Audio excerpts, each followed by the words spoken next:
आपने तो अपने गानों में हर लड़के की धड़कन क्या कहती है ये बताया है, लेकिन आपका दिल पहली बार किसने चुराया था? मेरा दिल भी चुराया था, बचपन में ही चुराया था, मेरी गर्लफ्रेंड ने चुराया था। कमरिया कमरिया करेला पालप लॉलीपॉप लागेलू। पवन सर और खेसारी सर में किसका गाना ज्यादा नाचने पर मजबूर करता है आप? क्या निरहुआ फिर से रिक्शा वाला बनकर आएगा?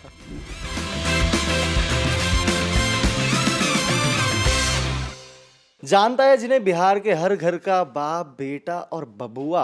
आज हमारे साथ मौजूद है यहाँ पर one and only the superstar singer and Azamgarh से भाई सांसद भी हैं, निरहुआ जी। कैसे हैं सर आप? बहुत बढ़िया, बहुत बढ़िया। सर भोजपुरी इंडस्ट्री में आपका जितना बड़ा कद है, जितना आपको प्रेज किया जाता है, मेरी हमेशा से जानने की इच्छा थी कि आप किससे इन्फ्लुएंस होकर इस इंडस्ट्री में एंटर किए, जिससे आपको गाने की प्रेरणा मिली, एक्टिंग की प्रेरणा मिली? मैं सबसे पहले तो मेरे घर में ही मेरे बड़े भैया गायक, पिताजी गायक, तो घर से ही देख के शुरुआत हुई। और हमारे विजयलाल यादव भैया तो इतने बड़े स्टार हैं कि उनका स्टारडम देख के ही मुझे भी ये मन में आया कि मैं भी ये करूं। अच्छा सर, बॉलीवुड की ऐसी कौन सी शख्सियत है जिसके साथ आप काम करना चाहते हैं एक दफ़ा? मुझे लगता है कि एक नहीं, बहुत लोग हैं, क्योंकि कुछ सबसे पहले तो मन में था कि एक बार अमित जी के साथ मौका मिले, तो वो तो मिल गया। अब मुझे लगता है कि कभी भी जीवन में ऐसा अवसर आए कि मुझे शाहरुख खान और हमारे जो सलमान खान हैं और अक्षय कुमार हैं, सारे हमारे फेवरेट हैं, तो कभी ऐसा जीवन में अवसर मिलेगा तो मेरा सौभाग्य होगा। अच्छा, आपने शाहरुख खान की बात की और अभी रिसेंटली पवन सिंह जो है उन्होंने एक इंटरव्यू में कहा कि वो आप भोजपुरी इंडस्ट्री के मतलब शाहरुख खान टाइप ऑफ हैं, तो आपको क्या लगता है, सही है आपके हिसाब से, आपके मुताबिक? मुझे लगता है कि ये बड़प्पन है पवन सिंह जी का, क्योंकि पवन सिंह ही पावर स्टार है। और जिस तरह से वो उनकी जो फिल्में आती है, जिस तरह से वो काम करते हैं, जो उनका काम करने का तरीका है, तो मुझे लगता है असली किंग तो वही हैं। अच्छा, पवन सिंह जी और खेसारी लाल यादव जो हैं वो आप उन्हें अपना छोटा भाई मानते हैं, भाई मानते हैं आप तीनों एक दूसरे को, लेकिन रिसेंटली अक्षरा जी जो हैं और एक और जो महिला है उन्होंने साफ साफ कहा, काजल जी ने, कि जो लॉयल्टी है उस बेसिस में दोनों के दोनों फेल हो जाते हैं। तो आपका क्या मानना है इस बारे में? मुझे लगता है ये उनका पर्सनल लाइफ है और वो उस विषय में मुझे कुछ बोलना ठीक नहीं है। इस विषय में तो वही बता सकते हैं, क्योंकि किसी के पर्सनल लाइफ के बारे में मैं क्या बोल सकता हूँ। अच्छा, शारदा सिन्हा जी जिनका इंतकाल हुआ है अभी कल ही, ऐसे में उनसे आपका रिश्ता कैसा था? आप उनसे मिले भी हैं, तो ऐसे में क्या कहना है आपको उनके बारे में? बिल्कुल जैसे माँ बेटे का रिश्ता ही था। और मुझे लगता है कि उनके जाने के बाद अब वो जगह कोई भर नहीं पाएगा, वो कमी जो है वो पूरी नहीं हो पाएगी कभी भी। पर हाँ, एक बात से ही बस ये संतोष रहता है दिल को कि जो कलाकार होते हैं वो भले एक समय तो सबको जाना है, चले जाते हैं, लेकिन वो कभी लोगों के दिलों से नहीं जाते हैं।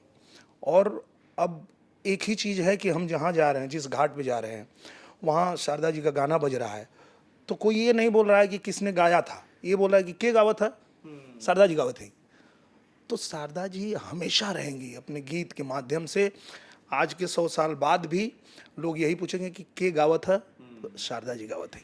छठ पूजा से उनका बहुत बड़ा ताल्लुकात है, मतलब छठ पे अगर गाने बजेंगे तो वो शारदा जी के ही हैं। ऐसे में दिल्ली में हैं आप, छठ पे घर जाना मिस कर रहे हैं?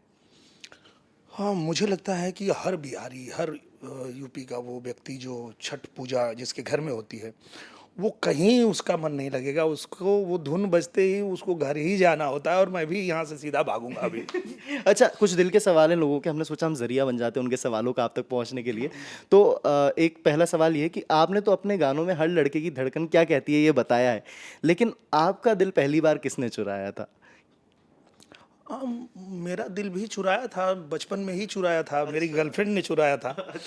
और मेरा भी दिल धड़का था, मैंने भी उनके लिए गाना गाया था, वो भी मेरे लिए गाती थी। अच्छा, पहली पहली बार 2 लाइंस क्या गाई थी उनके लिए? मैंने यही गाया था, तुझे देख के आए भरता हूँ लव, तुझे लव मैं करता हूँ। अच्छा, पवन सर और खेसारी सर में किसका गाना ज्यादा नाचने पर मजबूर करता है आप? दोनों का। फिर भी थोड़ा सा नहीं, अगर देखिए, जो लोग भी इस बात पे लड़ाई करते हैं ना, मुझे लगता है कि वो फिर वो समझ नहीं पाते। क्योंकि चाहे वो पवन सिंह जी हो, चाहे खेसारी लाल हो, दोनों ही इतने इंटरटेनिंग गाने बनाते हैं, फिल्में बनाते हैं कि वो बजता है तो लोग झूमने लगते हैं। तो उन देखिए, एक व्यक्ति वो स्वयं एक ही रहता है, वो दूसरा कोई नहीं हो सकता है। तो पावर स्टार भोजपुरी में एक ही है, वो पवन सिंह है। ट्रेंडिंग स्टार एक ही है, वो खेसारी लाल है। जुबली स्टार एक ही है, वो निरहुआ है। क्या बात है। सदाबहार सुपरस्टार एक ही हैं, वो हमारे रवि किशन जी हैं। हमारे मेगा स्टार एक ही हैं, हमारे वो मनोज तिवारी जी हैं। तो मुझे लगता है कि किसी की किसी से कोई तुलना नहीं है, सब अपने अपने काम में परफेक्ट है। परफेक्ट है। एक आखिरी सवाल जो लोगों का है, क्या निरहुआ फिर से रिक्शा वाला बनकर आएगा? जरूर आएगा। अभी तो देखिए, निरहुआ हिंदुस्तानी का चौथा पार्ट आ गया, तो निरहुआ रिक्शा वाला का 2 पार्ट आया, अब तीसरा आएगा। क्या बात है। एक छोटा सा रैपिड फायर सजाया सर आपके लिए। जी। Favourite actor? फेवरेट एक्टर सबके जो हैं, अमिताभ बच्चन। अमिताभ बच्चन।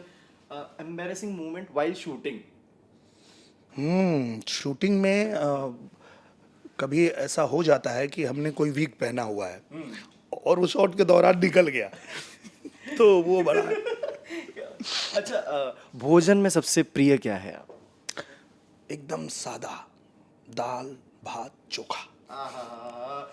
पॉलिटिक्स, सिंगिंग और एक्टिंग, तीनों में से एक अगर चूज करना हो तो क्या करेंगे? तीनों तो खैर आप कर ही चुके हैं, लेकिन एक फिर भी सबसे नजदीक कौन है आपके? एक्टिंग। एक्टिंग, क्या बात है। मन पसंदीदा भोजपुरी सॉन्ग? कमरिया कमरिया करेला पालप, लॉलीपॉप लागेलू। क्या बात है।